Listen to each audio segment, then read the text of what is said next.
우리 산부 예배에 나오신 여러분을 주님으로 환영합니다. 서로 인사할까요? 사랑합니다. 축복합니다. 오늘 말씀 제목은요, 겸손한 기도가 하늘 문을 연다. 겸손한 기도가 하늘 문을 연다라는 제목을 가지고 하나님의 말씀의 은혜를 함께 나누기 원합니다. 전 세계가 난리가 아닙니다. 여러분 잘 아시는 것처럼 우리나라 최근에 이렇게 물난리 같은 그 장마로 인해서 물난리를 겪었지만 사실은 다른 나라 보면은 최악의 가뭄, 폭염, 여러 가지 이상 기온으로 몸살을 앓고 있습니다. 중국은 그 폭염에다가 가뭄까지 겹쳐가지고 양적한 그 수위가 치료 수위를 기록하고 있다고 합니다. 그리고 중국과 인도에 수십 년 이래 최대 가뭄이 있다고 하고요. 유럽은요 500년 이래 최대의 가뭄이 있다고 합니다. 그러니까 얼마나 그 세계 곳곳 중국, 일본, 남아시아, 유럽, 아프리카 할 것 없이 폭염에다가 최대 가뭄으로 이렇게 신음을 앓고 있죠. 또 여전히 우리 전염병이 있죠. 코로나19를 비롯해서 또 다른 전염병이 나온다는 얘기도 막 뉴스에 나오죠. 러시아 우크라이나 전쟁이 그치지 않음으로 말미암아 전 세계의 인플레이션 그 현상이 계속되고 있습니다. 곡물 가격이 인상되고 기름값이 폭등하고 이렇게 여러 가지 어려움을 겪고 있죠. 이와 같은 전 세계적인 재난뿐만 아니라 여러분 삶에도 개인적인 여러 가지 고난으로 고통 가운데 계신 분들이 많이 계실 것입니다. 우리 삶에 어떤 문제나 고통이 올 때 그 문제가 왜 일어났는지, 왜 삶이 이렇게 힘들고 왜 이런 고통이 나에게 주어졌느냐, 왜라는 질문을 던지죠. 그런 질문을 통해서 정확한 진단을 하면 그 문제가 반복되지 않을 수 있지만 그 원인을 규명한다는 것은 쉬운 일이 아닙니다. 왜 우리 삶에 그런 어려움과 고통이 반복될까요? 본질적인 문제를 이해하지 못한다면 옳은 삶은 반복될 수밖에 없는 것입니다. 오늘 읽은 본문은요, 하나님께서 솔로몬의 왕에게 꿈에 나타나셔서 하셨던 말씀입니다. 아버지 다윗이 그토록 그렇게 원했던, 그렇게 세우고 싶어 했던 성전을 완공하고 낙성식을 드리게 되죠. 그래서 그때 하나님께서 번제와 화목제를 드렸는데, 하나님께 번제와 화목제를 드렸는데 하늘에서 불이 내려와 모든 화목제물과 또 번제물을요 사르고 성전에 하나님의 영광이 가득하게 되었습니다. 그래서 기쁨으로 7일간 절기를 지켰는데 절기가 끝나는 그 밤에 하나님께서 솔로몬의 꿈에 나타나셨습니다. 그리고 솔로몬에게 이렇게 말씀하시죠. 13절 말씀을 볼까요? 시작. 혹 내가 하늘을 닫고 비를 내리지 아니하거나 혹 메뚜기들에게 토산을 먹게 하거나 혹 전염병이 내 백성 가운데 유행하게 할 때, 여기 보십시오. 내가 하늘을 닫고, 굉장히 무서운 단어죠. 하늘을 닫는다, 이 말은 어떤 개인에게 어려움이 닥친다는 정도가 아니라 공동체적, 국가적, 이것이 확대되면 전 인류적으로 바로 닥치는 바로 그 어려움을 얘기하고 있는 것입니다. 이런 일은 성경에서도 우리가 일어났는데 기근, 전쟁, 전염병, 항상 그런 일들이 하늘 닫는 현상 가운데 나타나게 됩니다. 하늘문이 닫히면요 사람이 어쩔 수 없는 상황이 되죠. 백방으로 노력해도 인간의 모든 노력이 다 허사가 되고 마는 것입니다. 하늘문이 닫히면 일상으로 우리가 누리고 있었던 축복으로 주어졌던 모든 것들이 다 빼앗기는 일들이 벌어지게 됩니다. 모든 흥망성쇠는요 하늘문이 열리고 닫히는 것에 있는 것입니다. 그런데 하늘문이 닫히는 이유를 14절에서 말씀하고 있죠. 같이 한번 읽어보도록 할까요? 시작. 내 이름으로 일컫는 내 백성이 그들의 악한 길에서 떠나 스스로 낮추고 기도하여 내 얼굴을 찾으면 내가 하늘에서 듣고 그들의 죄를 사하고 그들의 땅을 고칠지라. 원인이 뭐예요? 내 이름으로 일컫는 내 백성이 그들의 악한 길을 걷고 있다는 거예요. 이것이 문제죠. 믿지 않는 사람들에 의해서 역사의 흥망성쇠가 주도되는 것이 아니라 하나님의 백성들이 어떻게 하느냐, 거기에 문제가 달렸다는 것입니다. 오늘 말씀을 통해서 세 가지 영적 교훈을 함께 나누기 원하는데, 첫 번째 따라할까요? 하나님은 당신의 백성을 찾으신다. 하나님께서는요 당신의 백성들을 찾으셔요. 하나님의 이름이 걸려진 하나님의 백성들이 하나님께 돌아오기를 간절히 바라고 계시는 것이죠. 그 백성들이 악한 길에서 떠나 하나님의 얼굴을 찾고 구하는 그 길을 원하시고 계시는 것이죠. 14절 상반절 말씀을 다시 한번 보십시오. 내 이름으로 일컫는 내 백성이 그들의 어디서 떠나? 악한 길에서 떠나. 내 이름으로 일컫는 내 백성이, 여기에서 주목할 부분이 있어요. 하늘문을 닫고 하늘문이 열려지는 모든 원인이 내 이름으로 일컫는 내 백성이라는 것입니다. 믿지 않는 사람들에 의해서 역사의 흥망이 주도되는 것이 아니라 하나님의 백성들이 어떻게 하느냐, 거기에 문제가 달려있다는 것입니다. 따라서 문제 해결의 열쇠는 누구에게 있는 것입니까? 정치인들에게 있는 것이 아니에요. 경제인들에게 있는 것이 아니고 지식인들에게 그 모든 문제가 달린 것이 아니라 하나님의 관건은, 진짜 관건은 하나님의 말씀에 붙잡힌 믿음의 사람들에 의해서 달렸다는 것입니다. 왜 그렇습니까? 내 이름으로 일컫는 내 백성, 하나님의 이름이, 그 하나님의 백성에 그 이름이 걸려있기 때문입니다. 우리는 하나님을 믿는 순간부터 우리 존재의 신분이 어떻게 됩니까? 하나님의 백성이 됩니다. 우리 존재에 하나님의 이름이 걸리게 되죠. 그래서 우리 존재 자체가 하나님의 명예가 되는 것입니다. 하나님께서는 당신의 명예에 생명을 거십니다. 그렇기 때문에 성경에 보면 당신의 이름, 당신의 명예가 땅에 떨어지는 것을요, 용납하지 않으세요. 차라리 하나님의 이름을 떼어버리고 마음대로 살지, 하나님의 백성이라면 그렇게 살아서는 안 된다는 것입니다. 그런데 하나님의 이름이 걸려있고 하나님의 이름을 위하여서 영적 싸움, 영적 전쟁을 벌여나가야 될 하나님의 백성들이요, 세상 사랑에 빠져 있습니다. 세상의 안락함에 취해 있습니다. 하나님보다도 세상의 어떤 그 즐거움을 더 만끽하고 있는 것이죠. 세상 사람들이 죄를 짓고 불순종하며 마음대로 사는 것, 어쩌면 당연한 것이에요. 그런데 하나님의 백성들이 악한 길로 향하여 저 세상에 의해서 길들여져 살아가는 것, 이것을 눈뜨고 보고 있을 수 없는 것입니다. 악한 길이라고 하는 것은요, 꼭 무슨 폐륜적인 악한 일을 해야만 악한 길이 아니에요. 여러분, 자기가 죄의 길에 들어서 있다는 것조차도 모르는 것입니다. 여러분, 죄에 익숙해져 있는 삶을 말하고 있는 것이죠. 길이 여러분 하루아침에 만들어지는 것이 아니라 한 번, 두 번 계속해서 밟고 지나가면서 그 길이 만들어지는 것처럼, 마찬가지로 죄도 세월을 두고 익숙해지면서 악한 길에 서 있는 거예요. 하나님 없이도 잘 살 수 있는 것처럼 착각하고 살아가는 거예요. 하나님 은혜가 없이도 살 수 있는 것처럼 하나님의 은혜를 구하지 않고 내 힘을, 내 능력을 의지하여서 살아가는 것을 말합니다. 이게 악한 길이죠. 지금 하나님의 백성들이요, 이스라엘 백성들이 역사 속에서 하나님을 섬기지 않은 것이 아니에요. 그들이 하나님을 섬기는데 하나님도 섬기고 세상도 섬기는 거예요. 하나님도 섬기고 바알과 아세라도 섬기는 거예요. 동시에 그 세상 사랑에 동시에 빠져 있는 모습들을 역사 가운데 보여주고 있지 않습니까? 하나님을 안 섬기는 게 아니라 하나님보다도 세상을 더 사랑하는 거예요. 이걸 하나님께 눈뜨고 볼 수 없는 것이죠.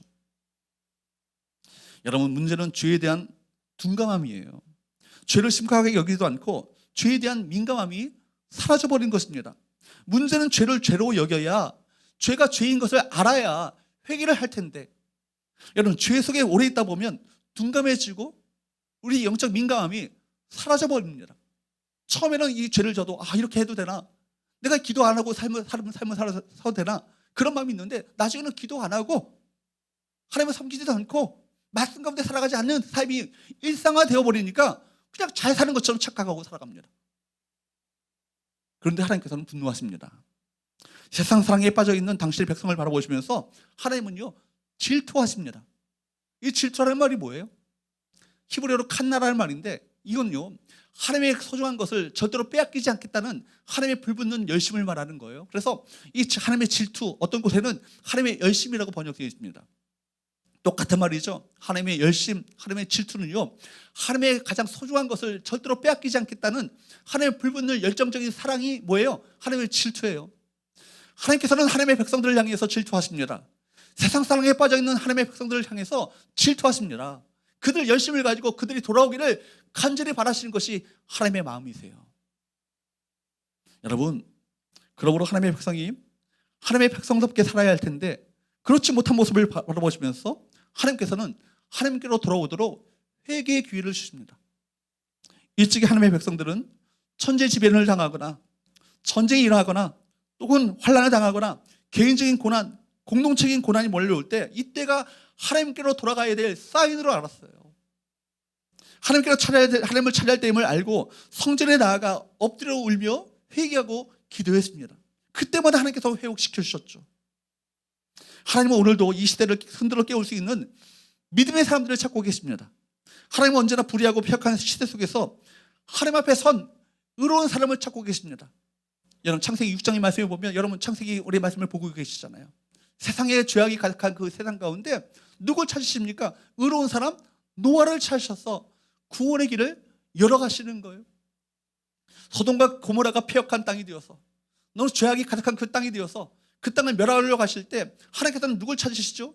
의인 10사람, 믿음으로 하나님 앞에 온전히 서 있고 하나님을 찾는 믿음의 사람 10사람을 찾으시는데 찾지 못해요. 예레미야 선지자를 통해서 기울어져가는 유대의 역사를 바라보시면서 유다를 다시금 어떻게 심판하고자 그런 마음을 품으시는데, 의인 한 사람, 믿음의 사람 한 사람 찾으면 내가 그 땅을 심판하지 않겠다 말씀하시는데, 결국 그 의인 한 사람을 찾지 못함으로 말미암아 그 땅을 심판하시죠. 사랑하는 여러분, 그토록 찾으셨는데 하나님을 찾는 믿음의 사람, 의로운 사람 한 사람이 없는 거예요. 그렇다면 지금도 주님께서는 이 시대 속에서 하나님 앞에 바르게 서고자 몸부림치는 한 사람 찾고 계시지 않겠어요? 정말 진실로 하나님의 이름을 욕되게 하지 않냐고 끝까지 주님의 부르심에 순종하는 바로 그 한 사람을 통해서 다시금 이 역사를 새롭게 하고자 하시는 그 마음을 우리 주님께서 품고 계신 줄로 믿습니다. 여러분, 이 자리에 계신 사랑하는 성도 여러분, 사무엘에 나오신 우리 모든 성도들이 하나님께서 찾으셨던 그 믿음의 사람 한 사람이 될 수 있기를 주님으로 축복합니다. 이런 죄악으로 가득한 세상 가운데 하나님의 진노가 임한다 할지라도 주님께서는 소망의 메시지를 주고 계셔요. 두 번째, 따라할까요? 스스로 낮추고 기도하라. 다시 한번요, 스스로 낮추고 기도하라. 여러분 14절 말씀을 보십시오. 바로 13절 말씀으로 끝나버렸다면 너무나도 안타깝고 너무나도 험할 텐데 14절 말씀 속에서 우리에게 소망의 메시지를 주고 계신 거예요. 뭐라고 말씀합니까? 시작. 내 이름으로 일컫는 내 백성이 그들의 악한 길에서 떠나 스스로 낮추고 기도하여 내 얼굴을 찾으면 내가 하늘에서 듣고 그들의 죄를 사하고 그들의 땅을 고칠지라. 스스로 겸비하여서 낮추고 하나님의 얼굴을 찾는다는 것은 하나님을 구한다는 거예요. 하나님의 은혜를 구한다는 거예요. 다시금 그들의 악한 길에서 하나님 없이 살았던 그들의 삶을 이제는 청산하고 하나님 앞에 하나님의 은혜 없이는 살 수 없는 죄인임을 고백하며 하나님의 은혜를 구하며 스스로 낮추고 하나님의 얼굴을 찾으면 어떻게 하시겠다고요? 하늘 문을 여시겠다고요. 하늘 문을 여시고 그 땅을 고치겠다고. 여러분, 악한 길에서 떠난다는 것은요, 하나님 앞에 겸비해지고 낮아지는 거예요. 뭐예요? 하나님의 은혜 없이는 살 수 없는 자임을 고백하며 하나님의 은혜를 겸손하게 구하는 그 삶을 말하는 것입니다. 겸손하게 주님을 찾으며 기도하는 것입니다. 하나님이 싫어하는 것 중에 하나가 뭡니까? 아니, 하나님이 가장 싫어하는 것이 있다면 무엇이겠습니까? 교만입니다. 교만. 하나님은요, 교만한 자를 그냥 두지 않으세요. 왜 이렇게 교만에 대해서 혹독하실까요? 마음이 높아진 곳에는 누가 계시잖아요? 하나님이 계시잖아요. 하나님보다 자신을 더 중요하게 여기는 그 교만의 상태에서는 무엇이 없습니까? 회개가 없습니다. 마음이 낮아져야 죄를 고백할 수 있습니다. 교만이 무서운 것은요, 내가 한순간에 교만한 자가 되는 것이 아니에요. 서서히 교만한 자가 되는 거예요. 나도 모르게 서서히 찾아온다는 것입니다. 교만은 뭐예요? 하나님이 아니라 자신을 신뢰하고 자기가 갖고 있는 힘과 자기가 갖고 있는 자원을 의지하는 것 아니겠어요? 그래서 성경은 교만이 뭐라고요? 패망의 선봉이라고요. 패망의 앞잡이라고 얘기합니다. 교만은, 여러분, 교만한 사람은요, 누구에 의해서 망하는 것이 아니라 스스로 멸망합니다. 스스로 무너지는 거예요. 오늘날 물질적 풍요에서 온 죄가 무엇입니까? 교만입니다. 우리가 얼마나 교만해졌는지 몰라요. 물질 문명과 여러 과학 기술의 발달로 말미암아 우리가 유토피아로 향해서 가는 것처럼 보이지만 사실 그렇지 않아요. 정말 임박한 심판이 점점 임박해 오고 있습니다. 오늘 주님께서 오신다고 해도 전혀 이상하지 않은 우리 시대 속에 우리가 살고 있습니다. 사실 교만할 것이 없는데, 교만할 것이 전혀 우리 가운데 없는데, 우리가 대단한 것 같아 보여도 얼마나 무기력한 존재입니까? 하나님의 은혜가 아니면 하나님의 한번 훅 불면 끝나는 인생인데도 불구하고 우리는 착각 속에 살아가죠. 성경은 인간을 가리켜서 뭐라고 말합니까? 흙이라고 말합니다. 근데 흙이 원어적으로 보면 티끌이에요. 티끌이 뭐예요? 한번 훅 불면 날아가 버리는 존재가 인간 아니겠어요? 인간의 존재가 그런 존재예요. 연약하고 약하고 비참하고 하나님의 은혜가 없이는 살 수 없는 존재가 인간이라는 존재인 거예요. 그래서 야고보서 4장 6절 말씀에 보면 이렇게 말씀하시죠. 읽어보도록 할까요? 시작. 그러나 더 큰 은혜를 주시나니 그러므로 일렀으되 하나님이 교만한 자를 물리치시고 겸손한 자에게 은혜를 주신다 하였느니라. 여러분, 어떤 자를 물리치신다고요? 교만한 자를 물리치신대요. 물리치신다는 얘기는요, 원어적으로 보면 대적한다는 거예요. 왜 하나님이 대적하실까요? 하나님이 왜 그를 물리치시고 왜 대적하실까요? 그가 하나님을 대적하기 때문에 그래요. 자기 마음대로 살겠다는 것이죠. 내 인생에 내가 주인 되어서, 내가 하나님이 되어서 내 인생을 내가 내 삶을 내 마음대로, 내 멋대로, 내 뜻대로 살겠다는 것, 그것이 교만 아니겠어요? 교만하면요, 남의 이야기를 듣지 않습니다. 세상 안으로 들어가면 교만의 경연장이죠. 누가 더 높냐, 그 싸움 속에서 끝없이 사다를 타고 올라가기 위해서 힘씁니다. 그런데 내가 더 높이 올라가기 위해서 올라갈 사람이 보이면요, 그 사람 끌어내리려고 애를 쓰죠. 정치를 한번 보세요. 여러분, 그 교만의 각축장 아니겠습니까? 좀 올라간 사람을 끌어내리고 죽고 죽이는 살육국이 벌어지는 것이 우리 세상이에요. 자신의 이름에 생명을 거는 것이죠. 그리고 하나님보다 더 높아지고자 하는 끝없던 바벨탑을 쌓아 올리고 있습니다. 이것이 세상의 모습이에요. 여러분, 죄 중에 죄가요, 교만이에요. 어릴 때부터 목사님들의 말씀에 보면 죄 중에 죄가 교만이라 이 말을 들을 때 이해가 되지 않았어요. 아니, 사람 죽이고 간음하고 도적질하고 얼마나 파렴치한 그 죄들이 많은데 그 교만한 것이 왜 죄인가, 죄 중에 죄인가 이해가 되지 않는 거예요. 끔찍하고 무서운 죄들이 세상에 얼마나 많은데. 근데 성경을 읽다 보니까, 성경을 묵상하다 보니까, 하나님을 알게 되니까 교만이 가장 큰 죄라는 것을 절실하게 깨닫게 됩니다. 왜 그렇습니까? 교만은요, 다른 죄는요, 자기 죄를 지으면, 사람을 죽이면 내가 죄를 지었다는 것 알아요, 몰라요? 알아요. 회개의 기회가 있는 거예요. 죄를 지었다는 것을 알기 때문에 회개의 기회가 있는 거예요. 그런데 여러분, 다른 죄는 죄를 지었다는 것을 아는데 교만한 사람은 자신이 교만하다는 사실을 알아요, 몰라요? 모릅니다. 여러분, 교만한 사람은 자기가 교만하다는 것을 몰라요. 그래서 회개의 기회가 없는 거 아니겠어요? 무서운 건요, 교만한 자에게는 하나님이 없습니다. 무서운 것은 교만한 자는 하나님의 경고 음성을 듣지 못합니다. 그러면 결국 교만한 자는 스스로 망하고 마는 거예요. 하나님은 절대로 그 교만을 용서하지 않으십니다. 그래서 그 교만한 자리에서 내려와 스스로를 낮추라고 말씀하시죠. 우리 삶에 내 마음이 높아져 있는 것이 어디인가 스스로 살펴보시고, 높아져 있는 것이 어딘가를 스스로 점검해 보시면서 하나님 앞에 정직하게 나아가, 하나님, 내가 이렇게 교만해졌습니다. 내가 높아졌습니다. 하나님, 나를 불쌍하게 여겨 주옵시고 나에게 은혜를 베풀어 주옵시고 다시금 우리를 회복시켜 주옵소서라고 주 옆에 나가야 될 줄로 믿습니다. 여러분, 우리 삶에 하나님 없이 살 수 있겠어요? 하나님 없이, 하나님의 은혜가 없이 살 수 있겠습니까? 하나님 당신밖에 없습니다. 하나님 한 분이면 내가 충분합니다. 그래, 믿음의 자리로 나가야 되지 않겠어요? 사랑하는 여러분, 우리 가운데 하나님의 은혜를 절실하게 갈망하며 구하는 겸손함이 회복될 수 있기를 주님으로 축복합니다. 여러분, 예수님은 자기 나름대로는 열심히 신앙생활하고 하고 있었지만 정말 가장 기본적인 영적인 여러분 진리를 모르고 있었던 바리새인들을 믿음으로 진리로 인도하고자 했습니다. 그래서 주께서는 누가복음 18장을 통해서 두 사람의 이야기를 하죠. 하나는 누굽니까? 바리새인이에요. 또 하나는 누굽니까? 세리예요. 그 이야기를 들려주시죠. 누가복음 18장 10절에서 11절 말씀을 보세요. 두 사람이 기도하러 성전에 올라가니 하나는 누구라고요? 바리새인이요. 하나는 누구예요? 세리예요. 바리새인 아시는 것처럼 여러분, 정말 경건의 대명사예요. 그 당시 경건의 대명사예요. 거룩한 사람 하면요, 다 이스라엘 백성들 사람들은요, 유대인들은요, 바리새인을 떠올렸어요. 그들이 바리새인 가운데 서기관들이 있는 거예요. 하나님의 말씀을 필사하는 자들이 바리새인 가운데 있습니다. 이들은 어릴 때부터 하나님의 말씀을 배워요. 성전에서 말씀을 배우고 율법을 배웁니다. 성년식이 되면요, 그들은 모세 오경 토라를요 전부를 완성을 해요. 여러분, 바리새인들은요 모세 오경 정도는요 줄줄줄줄 완성하는 자들입니다. 말씀 가운데 살았던 이들이고요, 또 경건한 삶에 살았던 이들이고요. 여기 보니까 나중에 보면은 일주일에 2번씩을 금식하고 호두기 11절을 철저하게 드렸던 삶이에요. 그리고 시장 같은 그 사람들이 많이 모인 곳에서 그들이 하나님 앞에 경건하게 기도합니다. 목소리도 거룩하게 하나님 앞에 손을 들고 기도하죠. 그러면 사람들이 바라보면서 좀 거룩한 저 바리새인, 그렇게 칭찬했던 사람들의 그 칭찬과 찬사를 먹고 살았던 사람이 누구예요? 바리새인이에요. 반면에 한 사람이 또 나옵니다. 누굽니까? 세리죠. 그 당시 이스라엘 백성들은요, 로마 제국의 치하에 있었기 때문에, 식민 치하에 있었기 때문에 단순히 세무 공무원이 아니에요.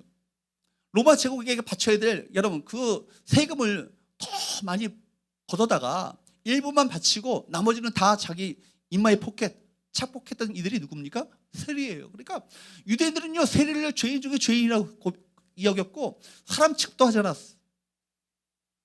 두 사람의 신분 자체가 너무나도 많은 것을 암시하고 있죠.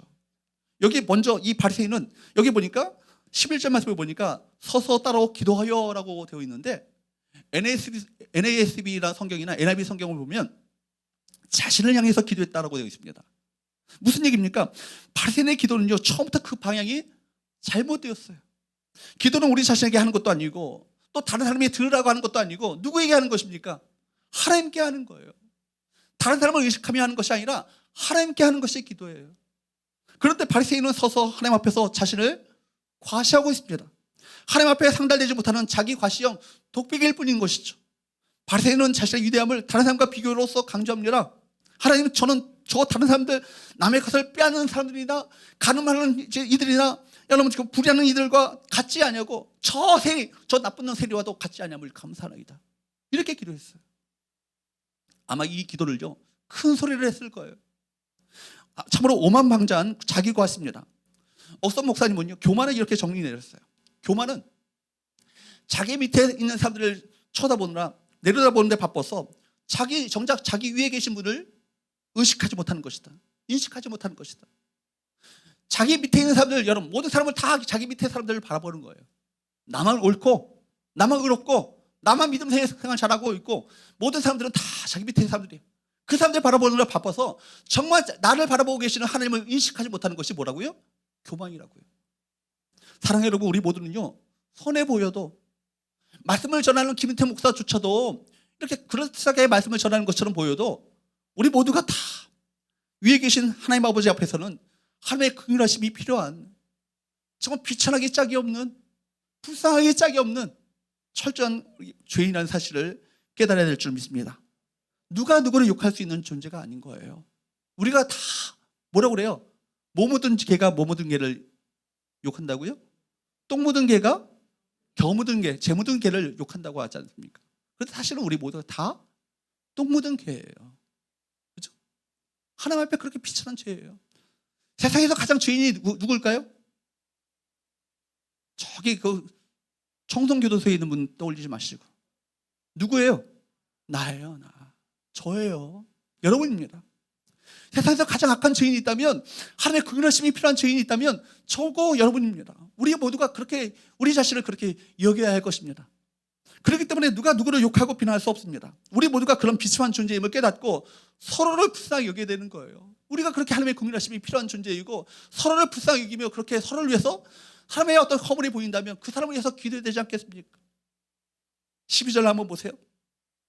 바리새인이 어떻게 기도합니까? 나는 일에 2번씩 금식하고 또 소득의 11조를 드리나이다. 일주일에 이틀을요, 하루도 아니고 이틀씩이나 예배하고 기도하고 금식했다는 것은요, 보통 사람이 아닌 거예요.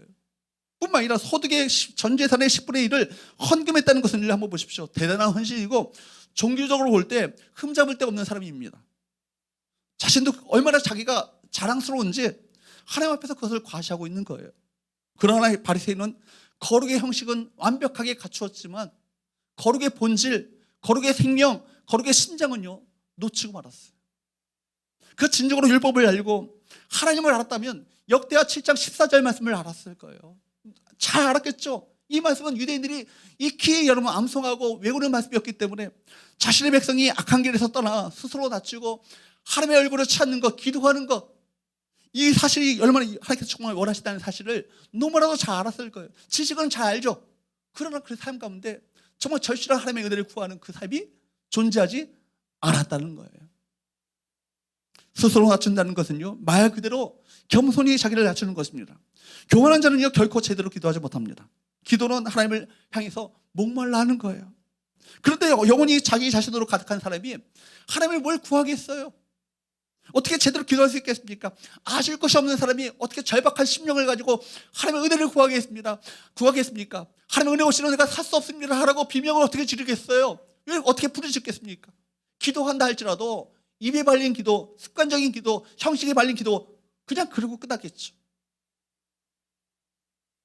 물은 떨어지는 낙차가 클 때 그 힘은요, 위력을 발휘합니다. 마찬가지로 여러분, 기도도 내가 하나님 앞에서 얼마나 비참한 존재이고 하나님의 은혜가 필요한 정말 곰핍하고 비참한 존재인 것을 깨달으면서 한없이 낮아질 때 비로소 하나님의 마음을 터치하는 거예요. 비로소 하나님의 문이 열려지는 것입니다. 그것이 세례기도 아니겠습니까?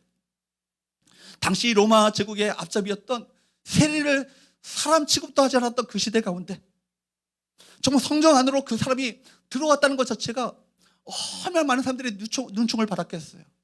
눈총을 받았을 것이고, 그리고 수군거렸을 것입니다. 어디 저 인간이 여기가 어딘 줄 알고 기어들어와? 세리가 기도를 해? 기도한다고 말이나 돼? 아마 그렇게 얘기했을 것입니다. 세례 주제에 무슨 감히 기도라고? 세례는 그러니까 사람들의 눈치를 보면서 그들로부터 떨어져서 멀리 서서 기도할 수밖에 없는 거예요. 구석에 서서 사람들이 비아냥거리고 수군거리는 그 수군거림을 감내하면서 누구를 의식합니까? 누구를 바라봅니까? 하나님을 바라보는 거예요. 사람들 눈치 보고 사람들 눈총을 의식했다면 기도할 수 없겠죠. 감히 거기에 들어갈 수 없었을 것입니다. 그러나 하나님의 은혜가 절실했기 때문에, 하나님의 은혜가 정말 너를 절실했기 때문에 주 앞에 나와 기도할 수밖에 없었던 것입니다. 그런데 세례겸손은요, 사람들에 대한 것이 아니라 하나님께 대한 것이었어요. 13절 말씀을 보세요. 읽어보도록 합니다. 시작. 세례는 멀리 서서 감히 눈을 들어 하늘을 쳐다보지도 못하고 다만 가슴을 치며 이르되 하나님이여 불쌍히 여기소서 나는 죄인으로소이다 하였느니라. 여기에 보면요, 그가 감히 하늘을 쳐다보지도 못했다, 그렇게 기록하고 있습니다. 바리새인이 남과 자신의 그 종교적인 업적을 비교하면서 하나님 앞에 뻣뻣이 고개를 쳐들었던 반면에 세례를 어떻게 했다고요? 감히 하늘에 계신 하나님 아버지를 바라볼 수도 없는 거예요. 그의 마음은 간절히 정말 위를 향했겠지만 그의 눈은 차마 그렇게 하지 못했습니다. 자신의 주제를 파악했기 때문이죠. 하나님이여 불쌍하게 여겨주옵소서 저는 죄인입니다. 세례는 자신을 죄인이라고 칭했죠. 구태의연한 자기 변명을 하지 않아요. 대신 아무 갈등도 없이 자신을 하나님 앞에 비참한 죄인임을 고백하고 있는 것입니다. 하나님 앞에 아무것도 내어놓을 것이 없는 사람임을 인정한 것입니다. 사랑하는 여러분, 하나님 앞에 나올 때 그렇기 때문에 알량한 여러분의 자존심 버리셔야 합니다. 여러분, 자기의 변명 다 걷어차야 합니다. 왜요? 하나님이 여러분의 모든 것을 다 알고 계시기 때문에 변명할 필요 없어요. 여러분, 자존심을 이제 내세울 필요 없습니다. 여러분, 내가 얼마나 비참한 자인지를 겸손하게 주 앞에 고백하며 주의 은혜를 구해야 될 것입니다. 그리고 그가 뭘 구합니까? 하나님의 불쌍히 여기심을 구하는 거예요. 여기 말씀을 보니까 세례는 다만 주먹으로 가슴을 쳤다고 말합니다. 여러분, 마음이 가난한 사람, 영혼이 목마른 사람은요, 매너 있고 여러분 폼나는 기도를 하지 못합니다. 눈물 콧물이 범벅이 되어서 깊은 마음을, 그 속마음을요 하나님 앞에 다 표현할 수밖에 없는 거예요. 그만큼 절박하거든요. 그만큼 절실하거든요. 그만큼 아프고 괴롭거든요. 하나님의 은혜 없이는 살 수 없거든요. 세리가 왜 이토록 애절하게 회개하며 기도했을까요? 분명히 그 세리 가운데, 그 인생 가운데 넘을 수 없는 벽을 부딪혔을 거예요. 어느 정도 어려운 일은요 우리가 노력하며 해결할 수 있습니다. 그러나 우리 힘으로 어쩔 수 없는 죽음 같은 문제 앞에 부딪히게 되면 털썩 주저앉아 버릴 수밖에 없는 거예요. 그러나 많은 경우 이 죽음과 같은 고통의 장벽들은요 우리 영혼의 비참함을, 우리 영혼이 얼마나 연약한 존재임을 깨닫게 해주시는 하나님의 방법인 것입니다. 그것들은 겉으로 드러나는 현상에도 불구하고 근본 원인은 뭐예요? 우리가 하나님을 떠난 데 있는 거예요. 하나님 없이 잘 살고 있었거든요. 고통을 주어서라도 하나님께서 그 장벽을 만나게 해서라도 위를 바라보도록 사방의 에워싸움을 당하게 하심으로 말미암아 위가 뚫려 있음을 알게끔 하시는 하나님의 사인으로 그 모든 것을 허락하신 거예요. 하나님께서는 겸손히 하나님 앞에 돌아오라는 그 신호를, 사인을 보내셨고 세례는 그 부름에 응답했던 것입니다. 세례는 문제의 핵심을 제대로 정확하게 짚었던 것이죠. 모든 것이 잘 될 때 회개하고 하나님 앞에 나오면 좋으련만 우리 인간은요 간사하게 그렇게 하지 못해요. 정말 모든 것이 잘 되면요 내 힘을 가지고 잘 살 수 있는 것처럼 착각하고 살아간다는 거예요. 그래서 고난이 필요해요. 하지만 막상 고난의 구렁텅이에 떨어져서 하나님 앞에 돌아오자니 면목이 없는 거예요. 당자가 같이 이때껏 아버지의 마음의 대벗을 받고 내가 살았는데 다 잃어버리고 다 빼앗기고 나서야 하나님 앞에 돌아오기가 너무나도 죄송스러운 거예요. 하나님이 가장 필요한데, 하나님이 정말 사무치게 그리운데 감히 내가 아버지의 집을 돌아가자니 아버지가 나를 반겨주실까? 감히 하나님 앞에 나올 자격이 있을까? 그런 마음이 내 마음 가운데 엄습해 옵니다. 그러니까 한없이 슬프고 한스러운 거예요. 그러나 여러분, 참 좋으신 아버지, 하늘 아버지는 어떤 분이세요? 탕자가 돌아올 때요, 저 멀리 행색이 여러분 노숙자 같은 그 탕자를요 대번에 알아봐요. 아들이면 알아봐요. 왜 알아봤을까요? 아버지가 한 일은 밥만 먹으면 문 밖에 서서 아들이 돌아오기만을 기다리고 있었거든요.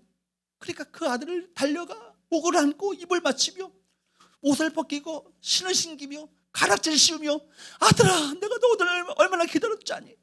얼마나 기다렸지 아니? 그 아들에게 그를 맞아주고 감싸줍니다. 여러분, 우리 참 좋으신 하늘 아버지는요, 그 수를 낮추어 하나님의 불쌍히 계심을 바라며 그 나오는 모습을 바라보시면서 춤을 추십니다. 잔치를 베푸십니다. 그런데 이 하나님 아버지의 불쌍히 여기심이 탕자에게만, 세리에게만 필요할까요? 우리 모두가 다 그 불쌍히 여기심이 필요한 존재들 아니겠어요? 우리 모두가 하나님의 불쌍히 여기심을 필요한 약한 자요, 비천한 자요, 죄인임을 알아야 할 것입니다. 14절 말씀을 볼까요? 시작. 내가 너에게 이르노니 이에 저 바리새인이 아니고 이 사람이 의롭다 하심을 받고 그의 집으로 내려가느니라. 무릇 자기를 높이는 자는 낮아지고 자기를 낮춘 자는 높아지리라 하시니라. 주님의 결론이 뭐예요? 저 바리새인이 아니고, 저 의롭게 기도하는 바리새인이 아니고 이 세리가 의롭다 하심을 받고 돌아가느니라. 하나님, 저는 죄인입니다. 자신의 죄인됨을 깨닫고 인지하고 그 죄를 털어놓고 하나님의 도우심을 구하면서 전부여 주옵소서, 손 들고 옵니다. 주 나를 박대하시면 내가 어디 가리까 하면서 주님을 의지합니다. 주님 바라봅니다. 주님, 저를 불쌍히 여기시옵시고 저를 회복시켜 주시옵시고 다시금 저를 세워 주옵소서라고 기도하며 나오는 그 사람, 예수 그리스도의 보혈의 은총을 의지하여서 주님의 도우심 없이는 내가 아버지께로 나올 자격이 없는 자임을 고백하면서 부활하신 예수 그리스도를 의지하여서 그분의 도우심과 용서를 구하고 그리스도를 의지하는 순간 성경은 선하기를 이 사람이 의롭다 하심을 받았느니라. 이것이 기독교 교리의 핵심 아니겠어요? 믿음으로 의롭다함을 받는다는 것은요, 여러분, 믿음의 어떤 그 교리적인 내용을 긍정하고 동의한다는 그 뜻이 아니라 내가 하나님 앞에서 은혜가 필요한 죄인임을 깨닫고 그렇기 때문에 하나님의 은혜를 의지하여서 나오는 그 믿음이 그를 의롭게 하는 거예요. 죄인임을 인정하고 고백하고 십자가 앞에 나와 예수를 믿는 순간 그가 의롭다 하심을 받습니다. 여기에 복음의 역설이 있죠. 나는 의롭다고 자기 과시에 분주하고 바빴던 사람, 반면에 그 사람은요, 주님께서 외면해버리고 마셨습니다. 그러므로 여러분, 세상에는요 두 종류의 사람이 있어요. 내가 죄인임을 모르는 죄인이 있고요, 내가 죄인임을 아는 의인이 있습니다. 사실 둘 다 똑같은 죄인이죠. 내가 죄인인 것을 아는 죄인 또한 그도 죄인이고 모르는 사람도 죄인이에요. 그러나 여러분, 죄인인 것을 아는 사람은 뭐예요? 의롭다 하심을 받는 거예요. 그렇기 때문에 죄인임을 아는 의인이에요. 사랑하는 여러분, 겸손히 하나님을 구하시기를 축복합니다. 하나님의 불쌍히 계심을 구하시는 저와 여러분 되시기를 축복합니다. 겸손한 기도가 하늘 문을 여는 거예요. 마지막으로 세 번째, 따라할까요? 하나님은 회복을 원하신다. 하나님을 원하세요. 여러분이 회복하고 주 앞에 돌아오고 그런 마음에 막 이 땅을 회복하기를 원하시는 것이 누구의 마음이세요? 아버지 하나님의 마음이세요. 오늘 역대하 7장의 본문은요, 우리에게 소망의 메시지를 주고 계시지 않습니까? 겸손히 돌이키면, 겸손히 스스로 낮추고 하나님의 얼굴을 구하면, 하나님께 부르짖어 기도하면 뭐 하겠다고요? 닫힌 문이 열리게 될 것이다. 하늘 문을 여시고 그 땅을 고쳐줄 것이다. 하나님의 약속이에요. 하나님께서 회복시키실 때는 언제나 당신의 백성들을 먼저 돌아오게 하십니다. 이걸 누구보다 하나님께서 간절히 원하시죠. 먼저 백성들이 영적으로 회복되면, 스스로 회복되면, 낮추고 기도하면 회복시킬 것이고, 회복되면 그 땅을 고쳐주는 패턴과 같아요. 공식적인 어떤 패턴과 같아요. 그 회복의 방식은 언제나 뭐로부터 시작되어진 거예요? 겸손한 하나님의 백성, 하나님의 백성들의 기도로 말미암아 그 땅이 고쳐지는 놀라운 역사가 나타나게 됩니다. 14절 말씀을 다시 한번 보세요. 본문 14절 시작. 내 이름을 일컫는 내 백성이 그들의 악한 길에서 떠나 스스로 낮추고 기도하여 내 얼굴을 찾으면 내가 하늘에서 듣고 그들의 죄를 사하고 그들의 땅을 고칠지라. 하나님께서는 택하신 백성들을 멸하시거나 택한 민족을 멸망시키기를 원하지 않으십니다. 이스라엘 백성들의 바로 앞지 아래에 신음하는 소리를 들으셨던 하나님께서는 우리의 아픔과 신음소리 듣고 계실까요? 듣지 못해서 하실까요? 동일하게 듣고 계시겠죠. 고난 가운데 처한 하나님의 백성들의 처한 상황을 다 보고 계셔요. 다 알고 계셔요. 그 가운데 하나님께서 기다리고 계시는 것은 그들이 이것을 깨닫고 하나님 은혜가 필요한 존재임을 깨닫고 주 앞에 돌이키기를 원하시는 것이 아버지의 마음이세요.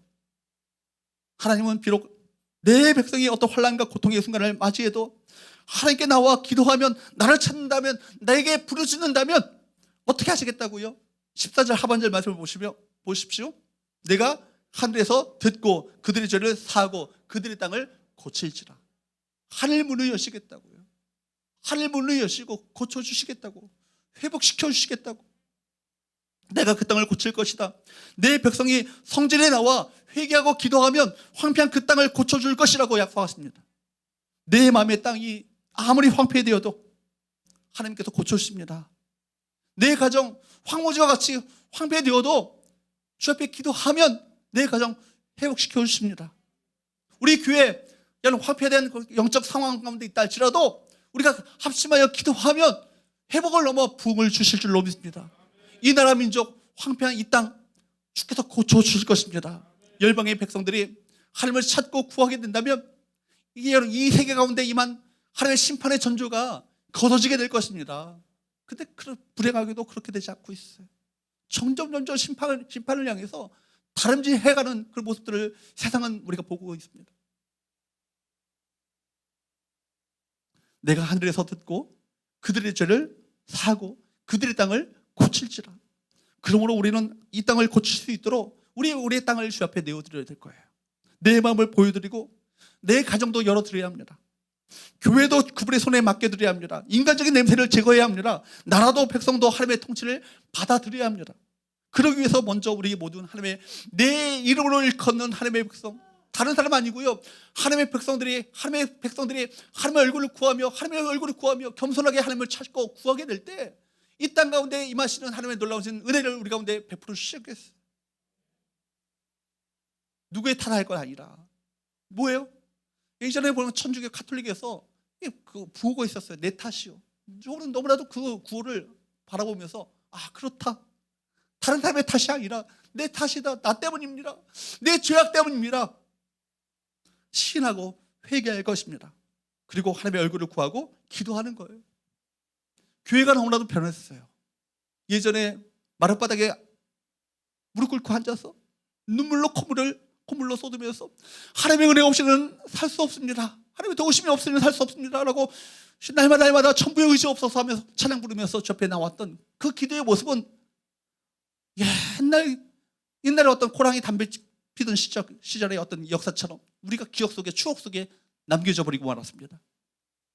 장로님도 목사님도 우리 권사님도 하나님의 은혜 없이는 잘 먹고 잘 살고 계시죠. 다 잘 먹고 잘 살고 계셔요.